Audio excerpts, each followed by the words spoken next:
back here on the GSMC Football Podcast. And keep yourself in the loop of everything football on the Golden State Media Concepts Football Podcast. The latest news on and off the field, be it college football, Big Ten, SEC, Big 12, Pac-12, ACC to the NFL. We've got you covered. Listen to the Golden State Media Concepts Football Podcast.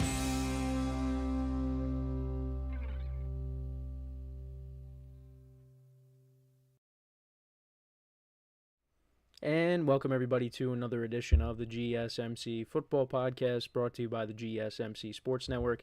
As always, I'm your host, Kenneth, and it's great to have you guys here on this Monday, December 9th. We have a lot to talk about on the show today. Before I get into that, just want to remind you guys, as always, to tip or donate and get your comments recognized, make sure to hit that super chat button in the chat if you want to see me acknowledge any thought or comment you may have throughout the live broadcast. Makes the show more lively, more entertaining between myself, the host, and you guys, the viewers. We appreciate your guys' viewership each and every day, so any contribution you can make to the show means the world to us as we put out content for you guys each and every day. And also, the other way to help out the show is by going to the link at the bottom of the show segment on the ticker, gsmcpodcast.net. That is gsmcpodcast.net. So let's get into what we are going to discuss for today. So we're going to start off the show. We are going to talk about the shootout between the Rams and the Bills, a very high-scoring game. The Rams picking up a huge win, 44-42. And it seems like in games like this, the Rams are always involved. You know, you go back to 2018 when they beat the Chiefs 54-51, I think the final score was. So, you know, it's not the first time that the Rams have been involved, or Sean McVay has been involved, more specifically, in a high-scoring affair like this. So we'll talk about that. We'll also talk about the Chiefs, speaking of, another win for them, another divisional win for them on a game-winning field goal that hit off the upright and went in. So we'll talk about that game as well. They beat the Chargers. Same score as last week against the Raiders, 19-17. So we'll talk about that. We'll get into talking about the Jets officially being eliminated from playoff contention with the loss to the Dolphins in overtime. We'll also get into talking about Kirk Cousins and his return to Minnesota, how he did, as well as talking about Sam Darnold's performance, because Sam Darnold looked like the better quarterback yesterday. And then we will preview tonight's game between the Cowboys and the Bengals to conclude Week 14. So I hope everybody had a good weekend. And, you know, you see all the Yankees stuff in the background. And, you know, if you're a baseball fan and you heard the news of what happened last night with Juan Soto going from the Yankees to the Mets now, yeah, it was not a good night for me in terms of that. But that's a separate topic. Let's just get into the football stuff now. So let's talk about this game between the Rams and the Bills, shall we? So I got to say, I was very surprised by, how high scoring it was. But I honestly thought that the Bills were going to run away with this game. I did. I thought that, you know, they were rounding into form. And I just thought that with the Rams offensive line, I thought that the Bills defense was going to give that offense a tough time and give Matthew Stafford a tough time. But that did not happen. The Rams, they had the lead pretty much the whole game. You know, the Bills were playing catch up the whole time. And, you know, just when you think when the Rams go up by 10, or actually, no, they went up by 9 because they missed the extra point. You thought that, you know, that was it. The Bills scored again. And, you know, if they recover the onside kick, who knows? But the Rams won this game, and you got to give them a lot of credit. I was definitely surprised by the outcome. I thought this game was going to be similar to, you know, the game against the Eagles that the Rams lost, against, you know, the Dolphins as well, where, you know, the offense was going to struggle and the Bills were going to put up a lot of points and run away with it. But look, the Rams have a lot of good players on offense, and they have a Hall of Fame quarterback in Matthew Stafford, and they got the win. And it is a huge win for them because they keep pace with the Seahawks in the NFC West.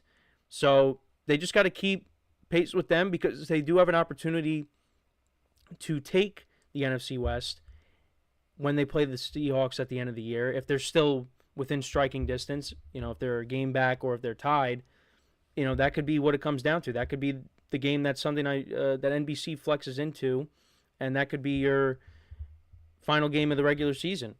Comes down to the NFC West between those two teams. But We still got some time before that. But there was over 900 yards of total offense in this game. You had the Rams finish with 457 total yards, and the Bills had 445. And there were a lot of guys that had big games in this game. Well, a couple of guys, really. Josh Allen had 6 total touchdowns in this game. So we talked about last week, he scored 2 touchdowns on one play. He had 4 total touchdowns in that game. He had 6 in this game.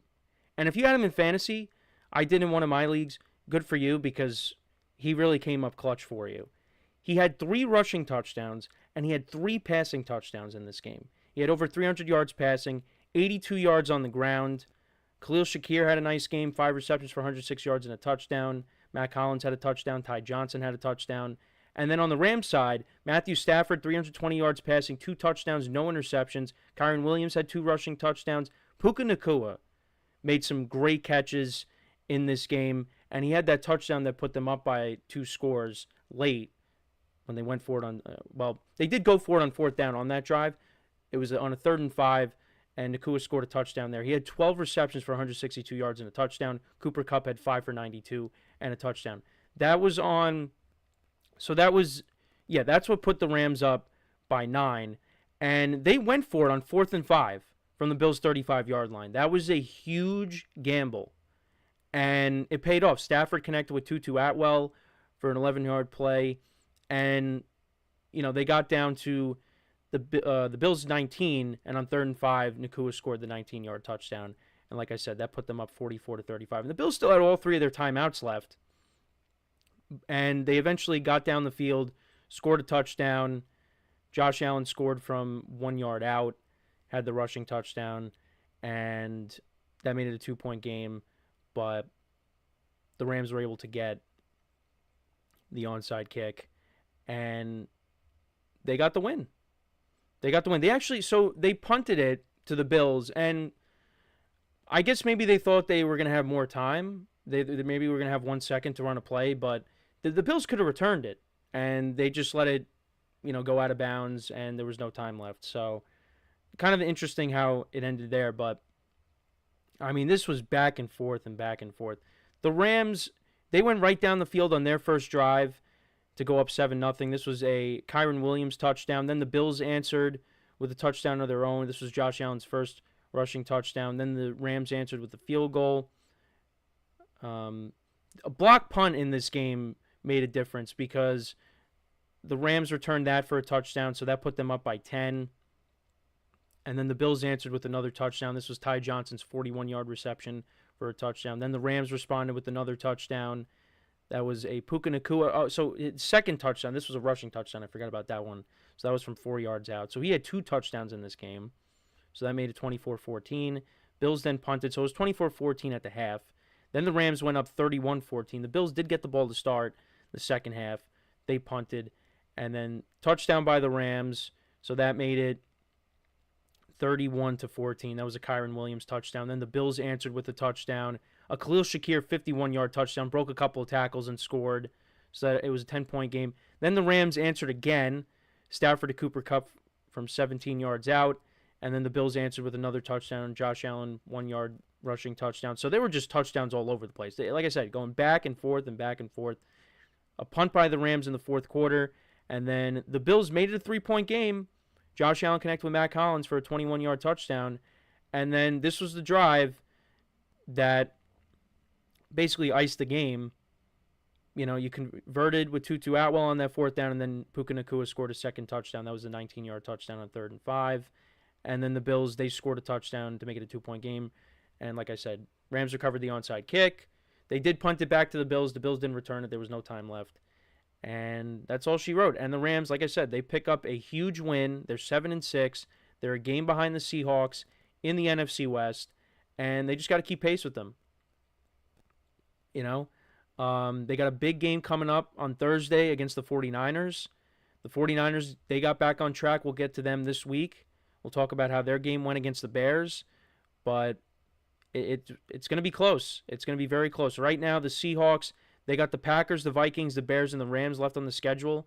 It's a very tough schedule coming up.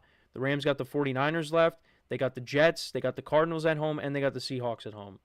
So, I like the Rams' chances. I'd like to see the Rams get to the playoffs. It's just, they had to work their way back into it with the injuries that they suffered early on. But, how about that win for them, though? I did not expect them to score this many points. I was surprised by how poor the Bills' defense played. But they were going up against a good offense. And this is a Rams team that if they make the playoffs, they are very dangerous because of the playmakers they got on offense. The defense was playing better in recent weeks, not here. They were going up against a good offense with Josh Allen, who I think even with this loss, he is the favorite for MVP. It didn't help Lamar Jackson that he was on a bye. Saquon Barkley also had a good game yesterday, but I think right now, Josh Allen, 6 touchdowns yesterday in total. Right now, he is the favorite. He is the clear favorite for MVP. And barring a setback, he's going to win the MVP this year. He is.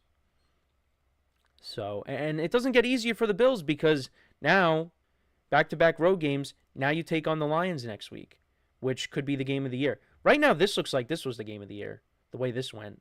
This was an unbelievable game, very exciting. And, this was, like I said, big win for the Rams. And for the Bills, it's just unfortunate because, we'll talk about the Chiefs in the next segment. But, now you drop 2 games behind them for home field advantage. So, right now, as it looks, the Chiefs are probably going to end up with it. So, now the Bills just got to maintain the number 2 seed because you got the Steelers right there with them. They're both 10-3. Steelers picked up another win yesterday. Russell Wilson played good. We'll talk about them as well during the week. And that was without George Pickens. They didn't have George Pickens in that game yesterday, and Russell Wilson still played well. So, yeah, the Bills right now, I think they're going to be locked into the 2 seed. But, this was a road game. And Josh Allen did play really well. I do worry about the Bills going on the road in the playoffs. Now, if they're the 2 seed, really, they're only going to be going on the road if they have to go play the Chiefs. If they match up in the AFC Championship game. This is a hypothetical, but this is what could happen. But some of the other teams, though, the Texans are locked into the 4 right now. And, the Steelers right now, they got a 2-game lead over the Ravens, so it looks like could be them winning the North. And the Bills, if they get the 2 seed, like I said, the only team that they would have to go up against on the road right now is the Chiefs. So, and I think, they'd have a good chance to win that game. I almost combine good chance and good and shot together, but because if the Bills had to go on the road and take on the Ravens, I just how the game went with those 2 teams early on this season, I wouldn't have liked that matchup for them. But right now they're the 2 seed, they're in a good spot, and it's definitely going to be an uphill battle to try to catch the Chiefs there. But this was an unbelievable game, and let's see what happens going forward. The Rams, they take on the Niners this Thursday. That's a big game for both teams. The Niners, they're still not dead yet. They definitely looked like the Niners in that game against the Bears. So we'll see what happens on Thursday. And then for the Bills, like I said, they take on the Lions in Detroit. So that should be a great game as well. And we'll see if they can bounce back. But let me know what you guys think about this game. What were your takeaways from it? Let me know in the comments. So we are going to take our next break. When we come back, we will discuss the Chiefs and their win over the Chargers. So with that being said, stick around, and we'll be right back here on the GSMC Football Podcast. I feel like I'm losing my mind. Is everybody in the world blind? Please, Lord, give me a sign, a sign. I feel like I'm losing my mind. Is everybody in the world blind? Please, Lord, give me a sign, a sign. I wanna be the greatest. Everybody on the fake shit. I look around and feel like everybody is the fakest. I make this every day and I'm impatient, hoping one day I blow up from the basement. Statement, the top is so vacant. I don't hear shit that I think is amazing. Waiting for my day when I'm playing sold out shows for 1,000 faces. Hey, give me that crown, get in my way and to be put down. It ain't your place, all this my town. If I want that shit, then I'll get it right now. I'm losing it, the noose it fits, I'm losing shit, a stupid myth. You choose to live or choose to dip, you choose to fight or lose your grip and lose a gift. Oh. I feel like I'm losing my mind. Is everybody in the world blind? Please, Lord, give me a sign, a sign. I feel like I'm losing my mind. Is everybody in the world blind?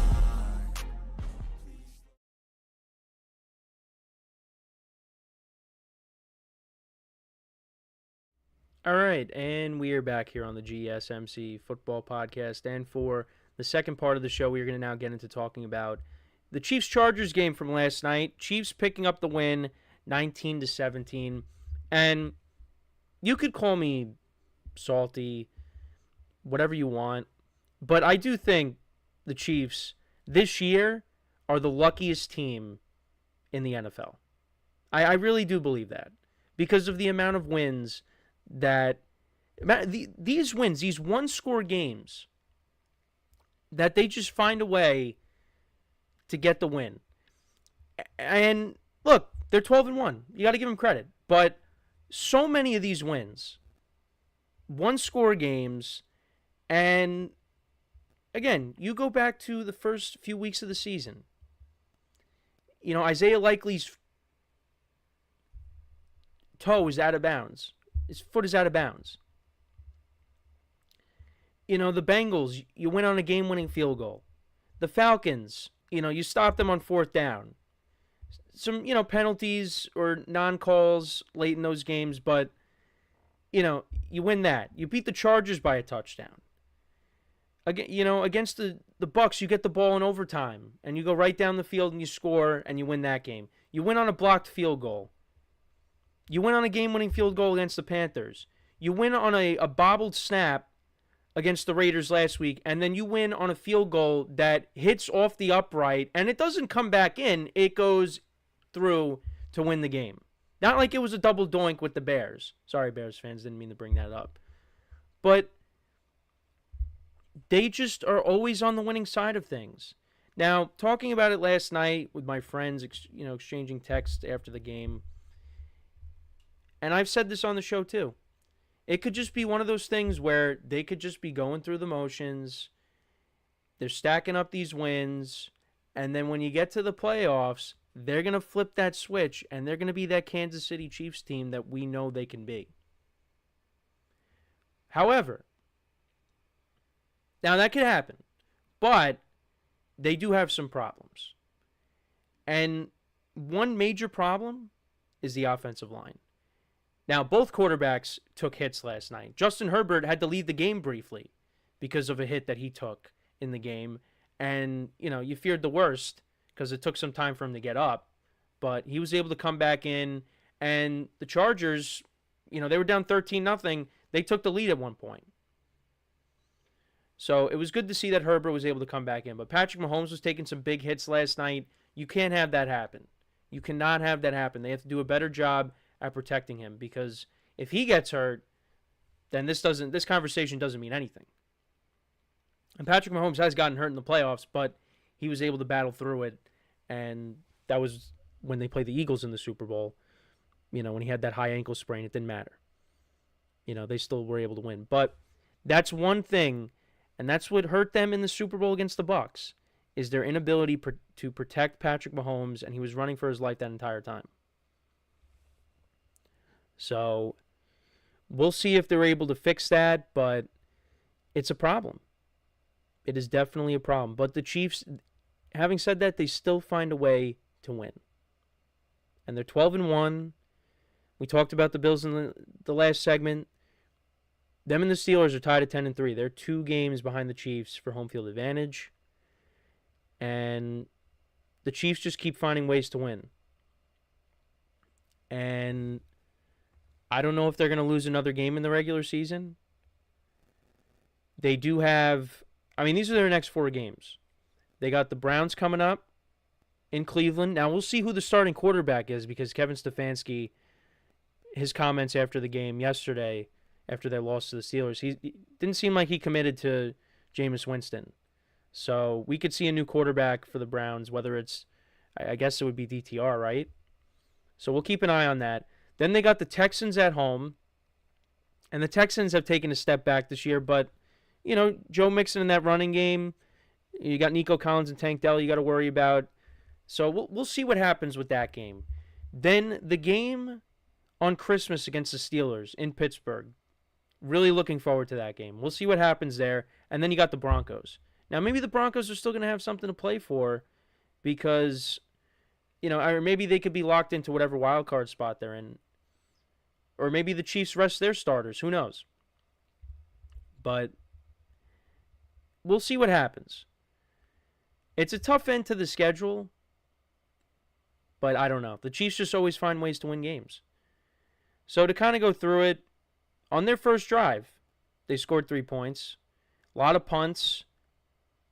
It was 13-0 going into the half. They had a touchdown to DeAndre Hopkins late in the first half. 9-yard touchdown. And, you know, I just saw no J.K. Dobbins. There was no Ladd McConkey last night for the Chargers. He was ruled out for the game. He was he was questionable going into the contest, but he ended up getting ruled out. So the Chargers were shorthanded. And there was a couple of times in the first half where, you know, if the Chargers would have connected on a big play, they would have had points in the first half. There was, you know, some deep shots to Joshua Palmer that were missed. You know, there were drops. You know, it's just the Chargers, they're still a year away from being a legit, I mean, I guess you could say Super Bowl contender, right? Because you got Harbaugh there. You got the quarterback. The defense has played better this year. But they need to surround Justin Herbert with more weapons. And I think you do that. You know, I wouldn't put them in that upper echelon of Super Bowl contenders, but they'd be right there. Because I do think Harbaugh he's already turned this team around. So they're going to have to get some better playmakers. I mean, T. Higgins is a name that's popped up. But, yeah. So, anyways, as my camera, don't know what just happened here. But, anyway, so the Chargers actually did open up the second half with a 13-play, 79-yard drive. They get down the field, and Gus Edwards scores from 3 yards out. So that made it 13-7. Then the Chiefs punted. Chargers then scored another touchdown. You had Herbert connect with Quentin Johnston for a 4-yard touchdown. That made it 14-13. Chiefs then responded with the field goal drive of their own. Matthew Wright from 50 yards out. And then the Chargers put together an 8.5-minute drive almost. And that led to a Cameron Dicker 37-yard field goal. So that put them up 17-16. And then the Chiefs, they got into field goal range. And Matthew Wright kicks a 31-yard field goal, which, like I said, it hits off the upright, and then it still goes in. It deflects in. Doesn't come back onto the field, it goes in. Because that's just the kind of year the Chiefs are having, where they're just on the winning side of all these games. So, again, give them credit. They're 12-1. But it's kind of like the 2020 Steelers, where you're sitting there going, how does this team have this record? This good of a record right now? But again, they could be fooling us like last year where, yeah, there's no way they're going to win the Super Bowl this year the way their offense has been playing. And then they flip that switch and they go on and win another Super Bowl. So we'll see what happens. Patrick Mahomes went 24-37 for 210 yards. He had a touchdown, no interceptions, was sacked 3 times. Isaiah Pacheco, 55 yards on the ground on 14 carries. Travis Kelce, their leading receiver, 5 receptions for 45 yards. Xavier Worthy, 5 for 41. DeAndre Hopkins, 4 for 32 and a touchdown. Juju Smith-Schuster, 2 for 31. Noah Gray, 4 for 26. Chiefs defense, 3 sacks on the night of Justin Herbert, who finished 21-30 for 213 yards, a touchdown, no interceptions. Chargers only ran the ball for 94 yards. Gus Edwards was had 36 yards on the ground and a touchdown. Kamani Vidal, He had 34 yards on the ground as well. Justin Herbert, 12 yards rushing. Taylor Heineke had to come in briefly. He had a 12-yard run. Joshua Palmer was their leading receiver, 6 receptions for 78 yards. Stone Smart, 3 receptions for 54 yards. Quinn Johnson, 5 for 48 in the touchdown. And 3 sacks by the Chargers defense. And, yeah, they dropped to 8-5. Chiefs improved to 12-1. Right now you got 3 8-5 teams occupying the AFC wildcard spots. You got the Ravens, the Chargers, and the Broncos. And then you got the Colts and the Dolphins. They're both 6-7. Bengals are 4-8. They need to win tonight to, at least somewhat keep their playoff hopes alive. But it's actually amazing. I was very optimistic about a lot of teams finishing with, not like, finishing over 500, but finishing with, somewhat decent records. But, yeah, I mean, you got the Bengals at 4-8. Then you got, 5 3-10 teams in the AFC?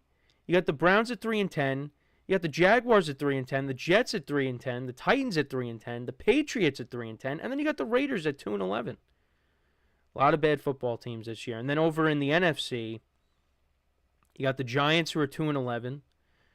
They, lose another game yesterday to the Saints. Panthers are 3-10. But the Panthers are 3-10 team that actually has looked better as of late. I mean, you only lost to the Eagles by a touchdown. And, it looked like they scored the potential game-tying touchdown. But I think it was Xavier Legette, but the ball ended up hitting the ground. We'll talk about that game tomorrow as well. But, yeah, a lot of bad teams this year. But, yeah, I mean, I had the Browns at 10 wins this year. I had the Jaguars at 9. I had the Titans at 6. The Jets I had at 11 wins. That's the most disappointing out of really all these teams. The Raiders I had at 8 wins. I mean, I thought the Raiders were going to finish around the same record they did last year. But, then they traded Devontae Adams, and, they can't run the football. The quarterbacks, Aiden O'Connell now got hurt. So now it looks like Desmond Ridder might be the starter going into next week's game. But, yeah, just a lot of teams with bad records this year. And, right now the Giants and the Raiders are tied record-wise. Giants still have the edge for the number 1 overall pick. I really don't see how the Giants win another game this year. But you never know. I thought for a moment they were going to win yesterday, but that didn't happen. So yeah, a lot of bad teams this season. But back to this game, Chargers, they're going to make the playoffs. I just thought no J.K. Dobbins, no Ladd McConkey, they were going to struggle, and they did. But, it was a winnable game for them, and they just fell a little bit short. And their last 4 games, they got the Buccaneers, they got the Broncos, the Patriots, and the Raiders. So these next 2 games are going to be tough for them. They are at home, and then the following 2 games are against the Patriots and the Raiders. So they're going to finish around 10 wins this season, 10, 11 wins. And I had them at 9, and it looks like they're, I think they're going to get into the playoffs, barring a huge collapse, which I don't think is going to happen with this team. The Broncos-Chargers game is going to be interesting because the Broncos are playing better. The Chargers, beat them the last time, so I'm curious to see how the rematch goes. I think the Ravens are ultimately going to finish with the top wild card spot. They still got a shot at the division. We'll see. And then as for the Chiefs, they got a tough finish to the schedule, but it looks like they're probably going to finish with the number 1 seed. So we'll keep an eye on all that as we move along here towards the end of the final, few weeks of the season. We are going to take our next break. Before we do that, I just want to remind you guys once again to tip or donate and get your comments recognized. Make sure to hit that super chat button in the chat if you want to see me acknowledge any thought or comment you may have throughout the live broadcast. It makes the show more lively and more entertaining between myself, the host, and you guys, the viewers. We appreciate your guys' viewership each and every day. So any contribution you can make to the show means the world to us as we put out content for you guys each and every day. And also the other way to help out the show is by going to the link at the bottom of the show segment on the ticker, gsmcpodcast.net. That is gsmcpodcast.net. So when we come back from our next break, we will talk about the Jets officially being eliminated from playoff contention after yet another loss, this time to the Dolphins in overtime. We'll get into that when we return. So with that being said, stick around, and we'll be right back here on the GSMC Football Podcast. Looking for your daily fix of sports talk without having to pay for it? GSMC Sports Network is available on YouTube. Just search GSMC Sports Network. Get your fix of daily sports talk shows on YouTube, absolutely free. NFL, college football, NBA, MLB, MMA, UFC, fantasy football, and so much more.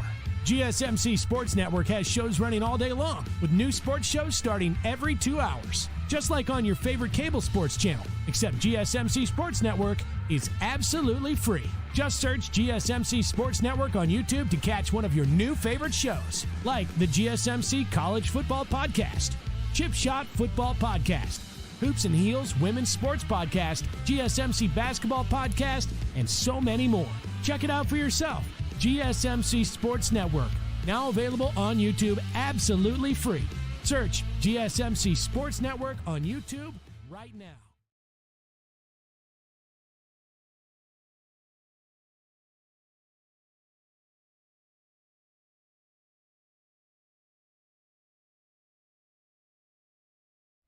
All right, and we are back here on the GSMC Football Podcast. And for the third part of the show, we are going to talk about the Jets officially being eliminated from the playoffs yesterday. Yeah, it's just, and you know, it's kind of, now, things kind of played out differently, but similar results, same results, and that is yet another Jet loss. They are now 3-10 on the season. This has been just a very disappointing year, and so many of these games this year, they could have won. They could have won. If things would have went their way, because they have lost so many one-score games this year, they'd have a winning record right now. They would be right there for a playoff spot.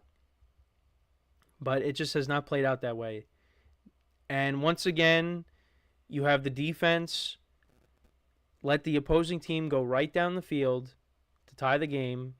Now, this time, this game went into overtime, and Dolphins, of course, get the ball, and they go right down the field and score a touchdown to win the game. And the Jets' offense didn't look that bad. The most surprising thing for me in this game was the fact that they actually, now, they only finished with 83 yards rushing, but I thought the running game was decent yesterday. And this is without Breece Hall. Because at times this year, they have struggled to run the football.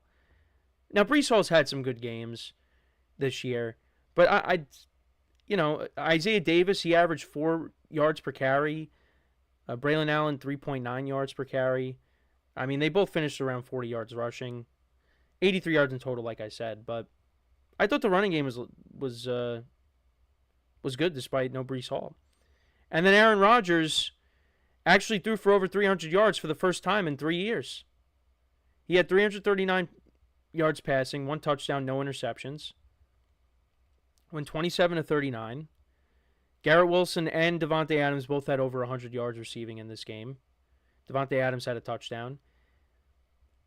Garrett Wilson caught a 42-yard pass from Rodgers. Now, if Rodgers, angles that better, Garrett Wilson, that's a walk-in touchdown. Now, they still did score on that drive, but, you could have had a walk-in touchdown there.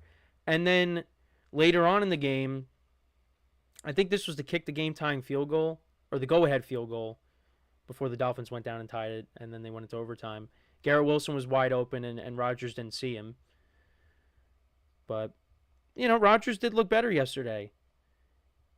And I think if he were to come back, the only scenario I think in which he comes back is if he agrees to being... Now, first of all, he's going to want to play. So if he wants to play and he goes back to the Jets, he's got to be the bridge guy.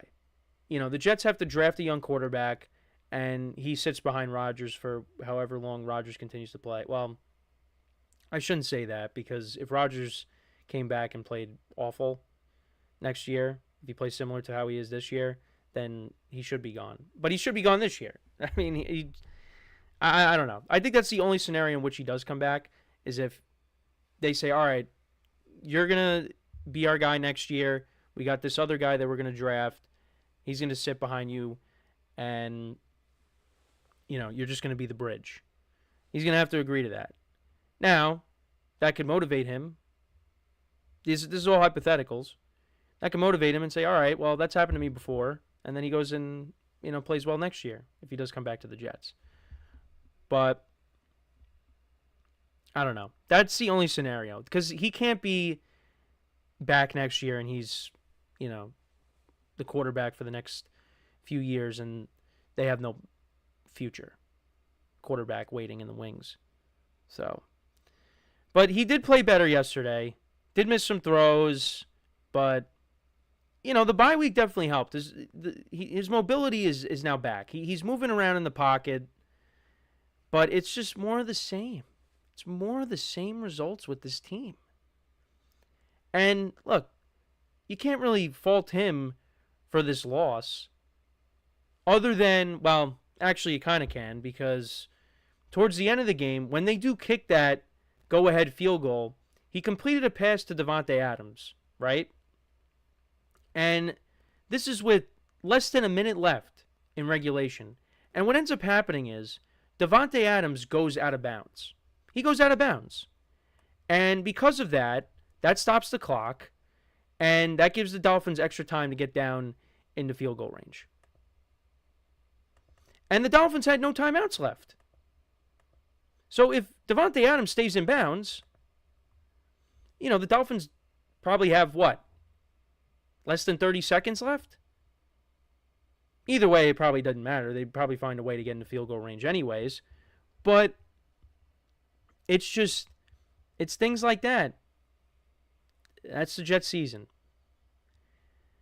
But for me, who would I put the blame on more? Rodgers or the defense? I mean, look, the offense got them the lead. All the defense had to do was get a stop. And they didn't get a stop. They let the Dolphins get into field goal range, and then you go to overtime, and the Dolphins win. Now, this game went back and forth for a little bit. Actually, there were no punts in the first half. Both teams were trading points. You had the Dolphins, they went right down the field, scored a touchdown. I thought this game was going to be a blowout, to be honest. But it ended up not being that.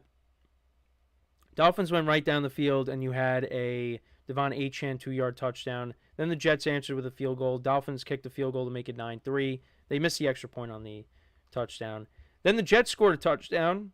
You had Isaiah Davis, a 17-yard touchdown run. That made it 10-9. Then the Dolphins kicked the field goal. The Jets answered with a field goal, and the Dolphins answered with yet another field goal. So it was 15-13 at the half. Then the Jets opened up the second half. They went 7 plays, 70 yards. You had the 42-yard pass play to Garrett Wilson. And then later in the drive, Rodgers connected with Davante Adams for a 3-yard touchdown. So that made it 20-15. Dolphins then punted. The Jets went up by 8. So they're up by a touchdown and a 2-point conversion. And the Dolphins, of course, in the fourth quarter tied the game. You had Tua completing a pass to Tyreek Hill, who had a big game. This was on 4th and goal for a 4-yard touchdown. And then Tua connected with Jalen Waddle for the 2-point conversion. So that tied the game. And then the Jets, later in the fourth quarter, they got into field goal range. And Davante Adams goes out of bounds. They kicked the field goal with 56 seconds left. And the Dolphins, they get into field goal range. You have 14. Well, what happened was there was a big kickoff return. And that took them to the Dolphins' 46. Then Tua completed a pass to Tyreek Hill for 14 yards. Got it to Waddle for another 6. And then Jason Sanders from 52 yards out kicks the field goal. So that tied the game. Dolphins get the ball. 20 yards to Jonnu Smith. Another 14 to Jonnu Smith. Then you had 9 to Tyreek Hill, 10 to Achane, and then eventually on 2nd and 7 from the Jets' 10, Tua connects with Jonnu Smith for the game-winning touchdown. And the Dolphins win 32-26. And Jonnu Smith had 3 catches on that drive. Do you want to know how many catches he had through the first 4 quarters of the game? 0. He had nothing. I think he had 1 target. But on this drive alone, 3 catches and a touchdown. So Rodgers, like I said, 27-39, 339 yards passing, a touchdown, no interceptions. Yeah, 2 receivers have over 100 yards in this game. The running game was okay. I mean, 83 yards on the ground, but still a couple of nice runs by the 2 running backs. No sacks on the day by the Jets defense. So the pass rush was just non-existent. No turnovers in the game either. And then for the Dolphins, Tua has been solid since he's come back. He went 33 of 47 for 331 yards, 2 touchdowns, no interceptions. Dolphins only ran the ball for 44 yards. Achane had a touchdown. He was their leading rusher with 24 yards. The Dolphins receivers, Tyreek Hill had a big game, 10 receptions for 115 yards and a touchdown. Jalen Waddle had 9 for 99. Devon Achane 6 for 45. Jonnu Smith 3 for 44 and a touchdown. And the Dolphins defense had 3 sacks. They improved to 6-7 now, and they're still hanging around for a playoff spot. They just need they need help. They need these teams to continue to lose. The Broncos, the Chargers, they're behind the Colts right now, and the Colts have the tiebreaker over them. But Dolphins got a tough stretch of games coming up. The Texans, the Niners, the Browns. That's a road game.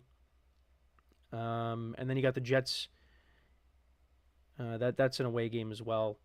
And, the Jets, they almost beat them, so we'll see what happens. But it's another game, once again, that the Jets could have won. They could have won last week against the Seahawks. They could have won against the Colts. They could have won against the Patriots on the road. The Bills at home, they had a lead against the Steelers. The Vikings, they were going down the field to potentially win the game, and Rodgers threw a pick. The Broncos game, it's just there are so many games that they were in. And, whether it's the offense getting the ball at the end, whether it's the defense, giving up points on the last drive of the game, or it's the kicker missing field goals. It's just it's been a collective effort to this season for the Jets. And the thing that's unbelievable too is they're at 3 wins right now. Jeff Ulbrich has 1 win since he's taken over. Robert Saleh still has more wins than him. Robert Saleh's got the 2 wins to Jeff Ulbrich's 1. And that decision to let Saleh go, shouldn't have done that. Shouldn't have done that. And I get it. He was not a good head coach. I keep saying it. But look at what the team has looked like since they've let him go. It's gotten worse. I think if they would have kept Saleh, the Jets would have had a few more wins at this point. They would have a better record right now. And a lot of people will agree with that, I would imagine. Now, again, it doesn't mean like the Jets would be fighting for a playoff spot, but they would have a better record right now than they would. They would have if, had they not have made that move. But that's what they decided to do. And I don't know what's going to happen. Rodgers, he wants to keep playing. Well, if he wants to keep playing, he wants to play in New York. But it's just, I don't know. I don't know what's going to happen. So, we'll see how the rest of the season plays out. It's just so many one-score games. They are the reverse of the Vikings from a few years ago, or a couple years ago, where the Vikings, they finished with 12 wins or 13 wins, whatever it was, but they won every one-score game. They lose every one-score game. I don't know. But you just see that if everything would have went right for them this year, they'd be right there. But everything went wrong this year. And it's not just on one individual. It is a collective effort here. And the way people make it seem, It seems like Aaron Rodgers is the only problem, which is not true. He is not. Now, is he part of the problem? Yes. But is he the only problem? No. The defense took a massive step back this year. The special teams was not as good as last year. And on top of that, they are not coached properly. And that's where they are right now. They're just, they're going to be picking in the top 10, find a way to get a quarterback. And, whether it's Rodgers next year or you bring in a Jameis Winston, I don't know, but that's got to be the plan. And the other thing, too, is you got to bring in the right head coach and right GM. So, I don't know. But they're officially eliminated. I mean, they were eliminated weeks ago, but it was made official yesterday with this loss to the Dolphins. And again, another game that they could have won. But let me know what you guys think about this game. What were your takeaways from it? Let me know in the comments. We're going to take our next break. When we come back, we'll talk about the Vikings and their win over the Falcons and Kirk Cousins' return. We'll talk about Sam Darnold's performance. So make sure to stick around, and we'll be right back here on the GSMC Football Podcast.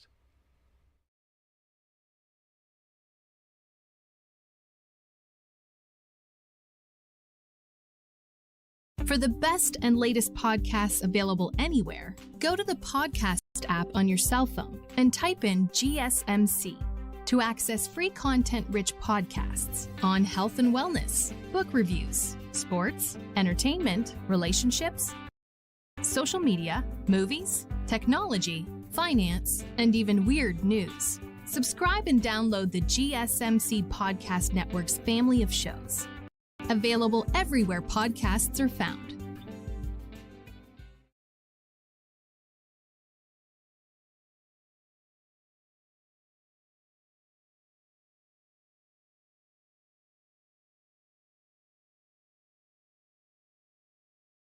All right, and we are back here on the GSMC Football Podcast. And for the fourth part of the show, we are going to now get into talking about the Vikings-Falcons game from yesterday. We'll talk about Kirk Cousins and Sam Darnold and how they did.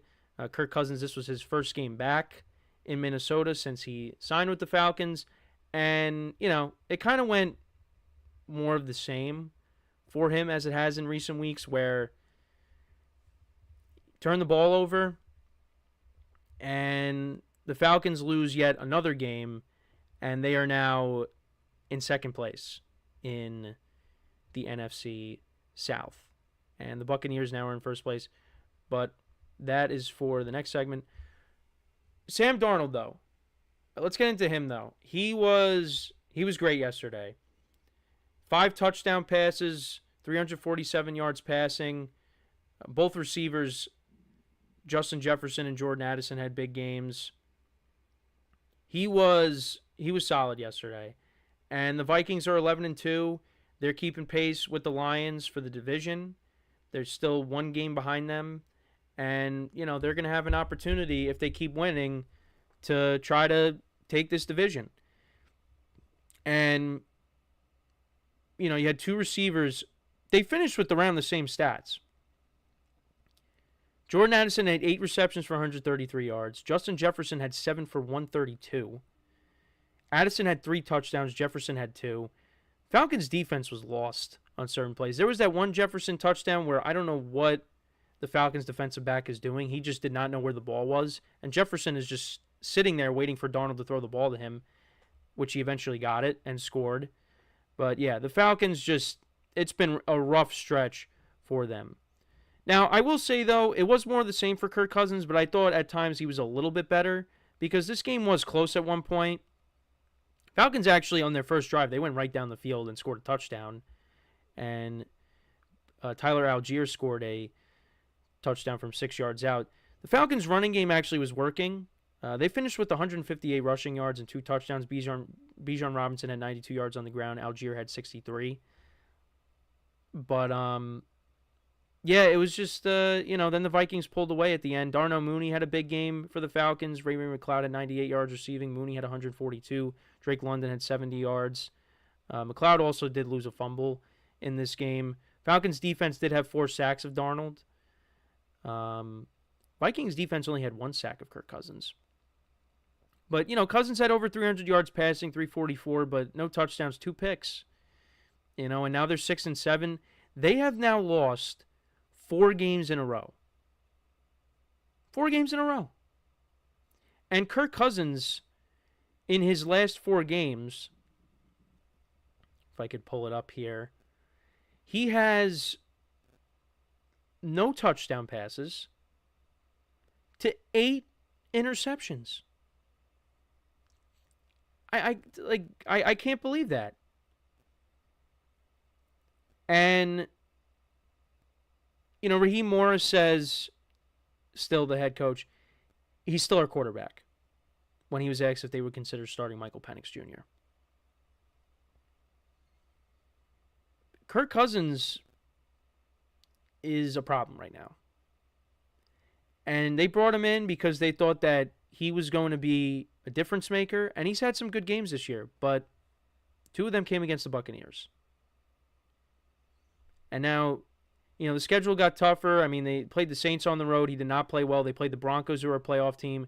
The Vikings are a playoff team. The Chargers are a playoff team. And he has not delivered. He has not delivered. These are the games that he's supposed to come in and be the difference maker. And it's not happening right now. But you could say, well, he's coming off an Achilles. Maybe next year it'll be different and he'll play better. We'll have to wait and see. But right now, this team could be on the outside looking in. Their only shot of making the playoffs is winning the NFC South. And right now, they're in second place. Because the Bucs picked up another win yesterday. They've won 3 in a row. They got their swagger back. With, Mike Evans coming back now. Now, they've played against the Giants, the Panthers, and the Raiders. But they beat who they're supposed to beat. Falcons have kind of gone through a tough stretch with some of the teams that they've played against. Now, the Bucs will be taking on the Chargers next week. That's going to be a tough game. But then they also have Dallas. They got the Panthers and the Saints at home. So, the Saints might not have Derek Carr. Because Derek Carr got hurt in the game yesterday against the Giants. So, right now, I said it, and I'm going to say it again. I like the Bucs' chances right now to win the division. The way things are going. But it's just, for the Falcons, Kirk Cousins is not playing well. But the defense also, you gave up you gave up over 400 yards of total offense. Actually, the Falcons had almost 500 yards of total offense in this game. But they still ended up, losing by 3 touchdowns. So, it's just, they're going through it. But, their season's not over, but you got to hope now these last 4 games, you got the Raiders on the schedule, you got the Giants, you got the Commanders, which that game's going to be tough. And then you got the Panthers at home. You got to win those games. You got to win those games. Otherwise, it's going to be a disappointing season. And it's going to be kind of like the season that it's been these last couple of years. Last year, they were in it for the division, but they fell short. And like I said, they brought in Kirk Cousins because they thought he was going to be a difference maker. And he just hasn't been that. He hasn't been that. Now, on the Vikings side of things, there was a little bit of a rough patch with Sam Darnold. But these last couple weeks, he's been back to being how he was early on in the year. And right now, on the season, he has 28 touchdowns to 10 picks. He's putting together his best season as a pro. And this is a Vikings team that's going to make the playoffs. And they're going to be very dangerous. They got some tough games coming up on the schedule themselves. 3 of the last 4 games are against divisional opponents, and you got the Seahawks in Seattle. But this is a dangerous Vikings team, especially when you got Justin Jefferson and Jordan Addison putting up the numbers like they did yesterday. And then you got T.J. Hawkinson back, Aaron Jones running the football. This team could beat you in a lot of different ways. The defense, though, it's kind of been worrying me these last few weeks. Again, like the Falcons put up almost 500 yards of total offense on them, so you do kind of worry about that. But, you know, if I'm one of these teams that's going to be a division winner, unless the Vikings win the division, I don't want to face the Vikings. That's a tough team that you're going to have to go up against. And if Sam Darnold plays like how he did yesterday, yeah, they're very dangerous. But you think Kirk Cousins misses playing for the Vikings right now? I think he does. But, you know, I think he wanted to go to a different team and try something new. You know, I think the Vikings were, of course, maybe skeptical of his return because, you know, he's coming off of a significant injury. But, you know, you had Justin Jefferson. You know, you had really good playmakers. And not to say the playmakers on the Falcons aren't good, but they're not as good as what he had in Minnesota. I mean, Bijan Robinson is a really good player. But, you know, I mean, you would take the pass catchers of the Vikings over what they have in Atlanta. But it's just he's coming off of a significant injury too. I mean, again, we'll see how next year goes for him because maybe that's it. Maybe it's just that. But I'm curious to see how this year plays out, the end of this year. Because what if they do decide to put in Michael Penix? Which I don't think would be right for him just because you're throwing him in. Now, the Falcons are on the light part of their schedule. But, you know, they're in the middle of a playoff race for the division. And you're just going to decide, all right, we're going to throw in our rookie quarterback and see if he can, you know, lead us to the promised land. As opposed to the guy that you gave, I think it was $100 million guaranteed to. Yeah, I don't know. I don't really agree with that, despite how poorly Kirk Cousins has played as of late. So, yeah, another loss for the Falcons. For the Vikings, I didn't expect them to have 11 wins at this point. I don't think many people did. But it's a credit to that team, Kevin O'Connell and coaching staff, and Sam Darnold, how well he's played. And I said that. I said, look, I didn't really know how the quarterback position was going to be this year. But Sam Darnold has exceeded expectations. And it does make you wonder, when it comes to the Vikings now, what they're going to do. Because are they going to let Sam Darnold walk and go to J.J. McCarthy next year? Or are they going to be like, we can't pull the plug on Sam Darnold? I right now, I would probably lean towards they're going to let Sam Darnold walk and go with J.J. McCarthy. But only time will tell. Only time will tell. But let me know what you guys think about this game, about Kirk Cousins, about the Vikings. What were your takeaways from this game? Let me know in the comments. So we're going to take our final break of the show now. When we come back, we will talk about the Bengals-Cowboys game for tonight, and then we'll take us to the end of the show. So for one final time today, stick around, and we'll be right back here on the GSMC Football Podcast.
All right, and we are back here on the GSMC Football Podcast. And for the final part of the show, we're going to now get into talking about the Bengals-Cowboys game for tonight. I apologize. Once again, my camera just continues to give me issues. But it's all good. It's all good. We'll figure it out. But yeah, I wouldn't have expected going into the year that the Cowboys would be 5-7. The Bengals would be 4-8. The Cowboys have a better record than the Bengals right now. With the no Dak Prescott. The Bengals have a healthy Joe Burrow. Jamar Chase is having an unbelievable season. T. Higgins is back. But the Bengals are 4-8. And at the end of the year, I'm going to try to do lists of, the top 5 most disappointing teams, things like that. These two teams will probably be on the list. Because I had both of these teams making the playoffs, and now when it comes to these teams, I probably would have leaned towards the Bengals going on a deeper playoff run than the Cowboys because they have done that in the past. But right now, it does not seem like either of these teams will be doing that this year. Well, it's most likely going to be the case. Now, they still have little slivers of hope that maybe they can go on a run and somehow sneak in. Now, I don't think that's going to happen. Now, a win tonight, would help them a little bit, but it's just there's more work to be done, and I just don't think it's going to happen. Joe Burrow has been unbelievable this year. 30 touchdowns to 5 picks, I believe, are his stats. The Bengals, though, I mean, it's unbelievable. This stat that I saw, this was posted on CBS's Instagram account. The Bengals are averaging the most points per game in losses in a single season in NFL history. They are averaging 27.8 points per game. And they're losing games. I mean, you look at these losses that they have had this season. The 2 games to the Ravens, the game to the Commanders early on. Last week, they lose 44-38 to the Steelers. Then before the bye week, 34-27 to the Chargers, 35-34 to the Ravens. 41-38 to the Ravens earlier in the season. 38-33 to the Commanders. You lose by 1 point to the Chiefs, 26-25. Week 1, I mean, losing to the Patriots, 16-10, that's inexcusable. But it's just been one of those years. And Joe Burrow, like I said, he has been great this year. 30 touchdowns to 5 picks. But even that doesn't matter. And the Bengals are a team that typically starts off slow. And the last time they played the Cowboys was one of those years, and they made it to the AFC Championship game. They played against Cooper Rush, who will be playing in this game tonight. And I think they lost that game, I want to say it was 20-17. Let's see if we can find it. Because Dak Prescott, got hurt, and he missed some time. So Cooper Rush stepped in and did a nice job. But yeah, they won 20-17. Bengals fell to 0-2 at that point. Cowboys were 1-1. So Joe Burrow had only 199 passing yards and a touchdown.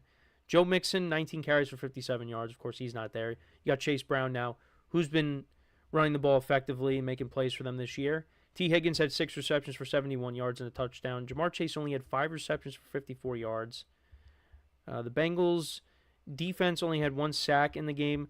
And then as for Cooper Rush, he went 19-31 for 235 yards and a touchdown. Ezekiel Elliott was their leading rusher. He will not be their leading rusher tonight. He has 15 carries for 53 yards. Tony Pollard had a rushing touchdown. He's, of course, not there. Noah Brown actually was the leading receiver in that game. 5 receptions for 91 yards and a touchdown. CeeDee Lamb only had 7 for 75. Cowboys defense did get to Burrow a handful of times. 6 sacks against him in that game. I do think there's going to be more points scored tonight because both defenses have been disappointing. Bengals defense is one of the worst in the league. Cowboys defense, at least the last, last week against the Giants, they had the pick 6. But, again, it's against the Giants. Now you're going to be going up against Joe Burrow and that offense. And who knows? It could be a shootout. I don't know if it's going to be 44-42 like the Rams-Bills game, but I think there's going to be a decent amount of points. Right now, the over-under is 50. I think that you bet the over in the game. I think that's going to go over that. And looking at the league rankings for both teams, they're both top 10 in passing yards per game. They're both at the bottom when it comes to running the football. Rico Dowdle actually had over 100 yards rushing. First Cowboys running back to do that in like over a year. Points per game, the Bengals are 5th. The Cowboys are 21st. And then defensively, Cowboys defense is 13th against the pass. Bengals defense is 27th. Against the run, both teams struggle. Cowboys are 31st against the run, giving up an average of 147.6 rushing yards per game. The Bengals are 23rd, giving up an average of 128.2. Points allowed, both teams are locked at 30. They're giving up an average of 28.3 points per game. So like I said, there is going to be a lot of points scored here. And the Bengals, I mean, they haven't won in quite some time. And you wonder, when are they going to win a game? Are they going to win another game this year? Yes, they are. I think it is going to be tonight. I think they win tonight. They've lost their last 3 games, giving up over 30 points. Now, can the Cowboys score over 30 points? I mean, maybe. I mean, I know that there is Cooper Rush starting at quarterback, but, you know, I think, they're going to be able to move the ball against this defense. But I think Joe Burrow and that offense will have a big game tonight. I think they should win tonight, get themselves back on track, and then try to, finish out this year on a positive note. Try to get themselves back to 500, which I honestly don't think they're going to be able to do. Because, you got the Steelers and the Broncos towards the end of the year. I mean, they're probably going to finish with 6 or 7 wins, if that. But I do like them to win tonight. Right now, they're 5.5 point favorites. I had a rough week with the spread pool this week. I think they'll win and cover the number. I think they'll win by at least a touchdown or by at least 6 points. I think Jamar Chase and T. Higgins will have big games. I think Chase Brown will have a big game. And, I think the Cowboys, like I said, they'll move the ball against the Bengals defense. But I think Cooper Rush makes a mistake tonight that costs him. And I think the Cowboys get the win. The Bengals get the win. Sorry. So I like the Bengals to win. I'll say they win 34 to 24. Let's say that. So I like the Bengals to win and finally get off of this losing streak that they've been on for a while. So that is pretty much it for the show for today. Appreciate you guys tuning in. We'll get to some of the other games. We'll also talk about what happened over the weekend in college football. The playoff format has been set. There is no Alabama. No Alabama. Alabama did not make it in. Because SMU did lose to Clemson. And I think people thought that because of that, Alabama was going to get in. But no. SMU is in. Clemson won the ACC championship game. The 2 later games on Saturday were good. You had Oregon and Penn State. Oregon continues to look like the best team with the win over Penn State. That was high scoring. SMU was down against Clemson the whole time. They came back, and then Clemson kicked the game-winning field goal to go ahead. The Georgia-Texas game was low scoring. The Arizona State-Iowa State game, it was close at one point, but then the Sun Devils pulled away. And then also on Friday night, you had Boise State and UNLV, and Boise State ended up winning that. So like I said, we will get into all of that. We'll talk about it tomorrow. We'll talk about that. We'll talk about the game from tonight. We'll recap that tomorrow. We'll get into some of the other NFL games that I didn't cover today. And yeah, so that's pretty much it. And like I said, it was it wasn't a bad week in fantasy. I just wish that some of my teams would have played better,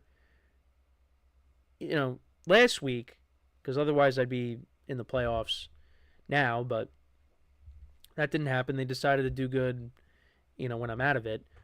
I actually, in my main league, I'm going to win. My team dropped 168 points, and I still have Jamar Chase to play tonight. So he could give me more points, and I could be sitting in a playoff spot by the end of the week. And then it really just will come down to winning next week and getting in, and I would have made it in 2 out of the 5 leagues that I'm in this year. So we will see what happens there. But, yeah, not a bad week in fantasy. Spread pool was bad, which I'm not surprised by. And then also when it comes to baseball, the player I was hoping the Yankees would bring back is now going to be playing in Queens for the next 15 years. So, yeah, can't really get into that because, listen, if I was doing the baseball show, I would talk about it. But I'll be talking about it in the production meeting that I will be in shortly with the whole team. So, once again, thank you guys for tuning in. Make sure to check out all the other shows. Make sure to leave a like, comment, and subscribe to the video. And that is pretty much it. So, as always, I'm your host, Kenneth Grunfelder, signing off from the GSMC Football Podcast, brought to you by the GSMC Sports Network. Have a good day. Enjoy the game tonight, and I will talk to you guys tomorrow. Take care.